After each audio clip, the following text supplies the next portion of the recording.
அடுத்தபடியாக சகோதரர் டாக்டர் ஜாக்கிருக்கு.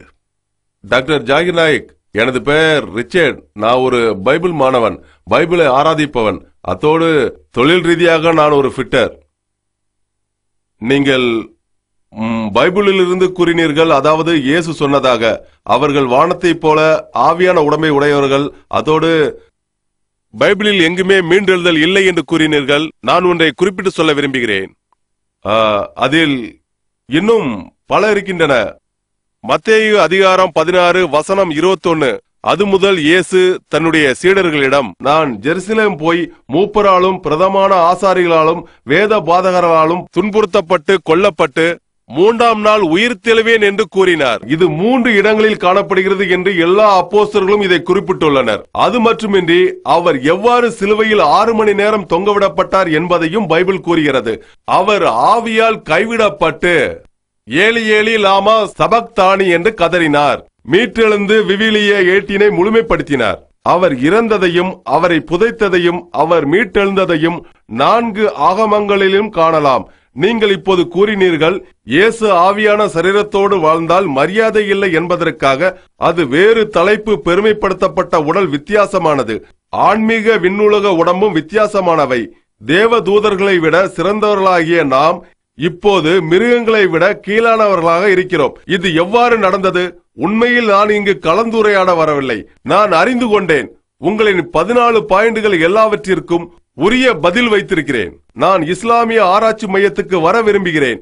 அங்கு வந்து பைபிள் மூலமாக உங்களுக்கு பதில் தர விரும்புகிறேன். விவாதத்தில் வெல்லும் நோக்கத்தில் அல்ல, ஏனென்றால் நான் அன்பு கொண்டதினால். கிறித்துவம் என்பது பைபிளில் இல்லை என்பது உண்மைதான். ஆனால் இயேசு தெய்வீகமானவர்.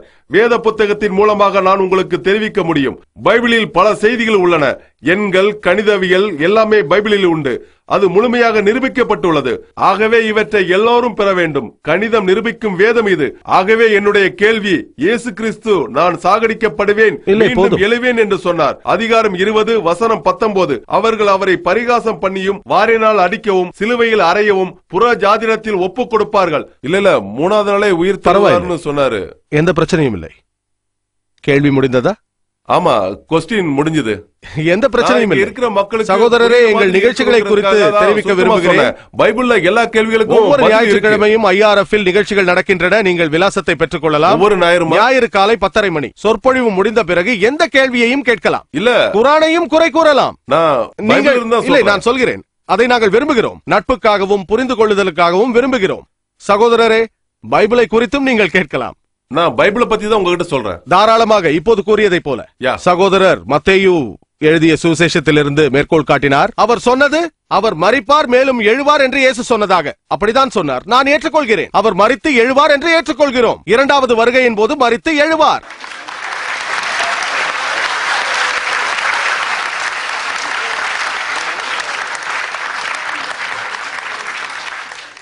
இரண்டாவது வருகையில் நிகழப்போகும் அந்த உயிர்த்தெழுதல் குரானிலும் பைபிளிலும் கூறப்பட்டுள்ளது. உண்மையான உயிர்த்தெழுதலாக இருக்கும். உண்மையான மரணம், உண்மையான எழுதல். நீங்கள் கூறுவது சிலுவையில் அறையப்பட்டு மரணித்தார் என்று. நீங்கள் புரிந்து கொண்டதை சொல்கிறீர்கள். நீங்கள் சோதித்து பாருங்கள். சிலர் அவர் மரணித்தார் என்று சொல்வார்கள். வீரர்கள் சொன்னதாகவும் சொல்வார்கள். படித்து பாருங்கள். யோவான் சுவிசேஷம் அதிகாரம் 19. நான் சொல்கிறேன், அதிகாரம் 19 வசனம் 33. அவர் இறந்ததை பார்த்தோம். பாஸ்டர் அந்த சிறுமியை பார்த்ததை போல. அவர் ஒரு நிபுணர் அல்ல, சாதாரண ஆள் என்றார். அந்த வீரரும் சாதாரண ஆளாக இறந்ததை பார்த்திருக்கலாம். இன்று அவர் இறந்து விட்டார் என்று நிரூபிக்க மருத்துவருக்கு ஸ்டெத்தோஸ்கோப் தேவை. நாடி துடிப்பை பார்க்க வேண்டும். ECG, EEG போன்ற கருவிகள் இருக்கின்றன. இதய துடிப்பு, மூளை. இருப்பினும் அவர்கள் தவறு செய்கிறார்கள்.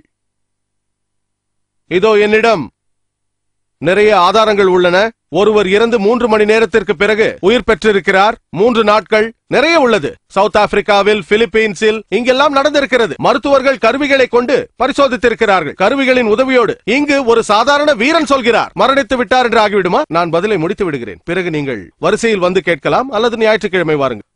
ஆகவே கேள்விப்பட்ட விஷயங்களை வைத்து சொல்கிறார்கள். உண்மையில் மரணித்தாரா இல்லையா?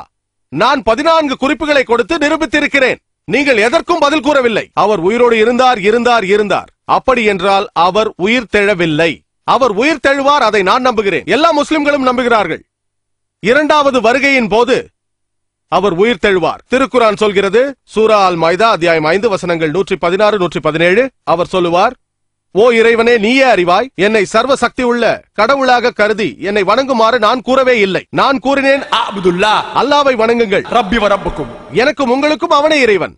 இயேசு கிறிஸ்து, அவருக்கு சாந்தி உண்டாகட்டும், அவர் போதித்தது எல்லாம் வல்ல இறைவனின் கட்டளைப்படிதான். ஒரு இறைவனை வணங்கும்படிதான் அவர் போதனை செய்தார், அவரை வணங்கும்படி கூறவில்லை. நான் ஏற்கனவே சொன்னேன், பைபிளில் சந்தேகத்திற்கு இடமில்லாத ஒரு வசனம் கூட இல்லை. தெய்வீக தன்மையை உரிமை கொண்டாடியதாக வசனம் இருக்கிறது என்று நீங்கள் சொன்னீர்கள். ஆனால் சந்தேகத்திற்கு இடமில்லாத ஒரு வசனம் கூட இல்லை, முழு பைபிளிலும் இல்லை. இயேசு கிறிஸ்து தன்னை கடவுள் என்றோ தன்னை வணங்கும்படியோ சொல்கின்ற ஒரு வசனம் கூட இல்லை. ஆம், அவர் மறுபடியும் வருவார், மீண்டும் வருவார். எதற்காக? திருக்குரான் சொல்கிறது, சூரா அன்-நிசா அத்தியாயம் 4 வசனம் 158, அல்லாஹ் சுப்ஹானஹு வ தஆலா அவரை தன் அளவில் உயர்த்திக் கொண்டான், உயிரோடு தன்னிடம் எடுத்துக்கொண்டான். எதற்காக? தனது இரண்டாம் வருகையில் புதிதாக எதையும் போதிக்கப் போவதில்லை. குர்ஆன் சூரா அல்-மாயிதா அத்தியாயம் 5 வசனம் 3 சொல்கிறது, இன்றைய தினம் உங்களுக்காக உங்கள் மார்க்கத்தை பரிபூரணமாக்கிவிட்டேன், இஸ்லாத்தை தேர்ந்தெடுத்துள்ளேன், மார்க்கத்தை பரிபூரணமாக்கிவிட்டேன், புதிதாய் உபதேசிக்க ஏதுமில்லை. இரண்டாவது வருகையின் போது முஸ்லிம்களுக்கு புதிதாக உபதேசம் பண்ண வரப்போவதில்லை, மாறாக சாட்சி கூறவே வரப்போகிறார். என்னை வணங்குங்கள் என்று நான் கூறவில்லை என்பார். தெய்வீக தன்மையை நான் உரிமை கொண்டாடவில்லை என்று சாட்சி அளிப்பார். இரண்டாவது வருகையை குறித்து சுவிசேஷத்திலும் சொல்லப்பட்டுள்ளது. அநேகர் அவரிடம், ஓ எஜமானே, ஓ எஜமானே, உங்கள் பெயரால் அற்புதங்களை செய்தோம் அல்லவா என்பார்கள். அப்போது இயேசு அவர்களை நோக்கி, ஓ அநியாயம் செய்தவனே, அவன் பாவியானவன், விலகி போய்விடுங்கள், உங்களை எனக்கு தெரியாது என்பார். இதை யாரிடம் கூறுவார்? முஸ்லிம்களிடமா, இந்துக்களிடமா, கிறிஸ்தவர்களிடம்? என் பெயரால் அற்புதங்களை செய்தீர்களா, இங்கிருந்து சென்று விடுங்கள் என்பார். உங்களை எனக்கு தெரியாது என்பார். இரண்டாவது வருகையின் போது அந்த நேரத்தில் திருக்குரான் சூரா ஆல இம்ரான் அத்தியாயம் 3 வசனம் 185, குல்லு நஃப்ஸின் ஸாயிகத்துல் மௌத். ஒவ்வொரு ஆத்மாவும் மரணத்தை சுவைத்தே ஆக வேண்டும். மனிதர்களைப் போல மரணிப்பார், அதன் பிறகு இன்ஷா அல்லாஹ் அவர் உயிர் தெழுவார். தீர்ப்பு நாளுக்கு முன்பாக அவர் நிச்சயம் இதை செய்வார். இதுவே எனது பதில்.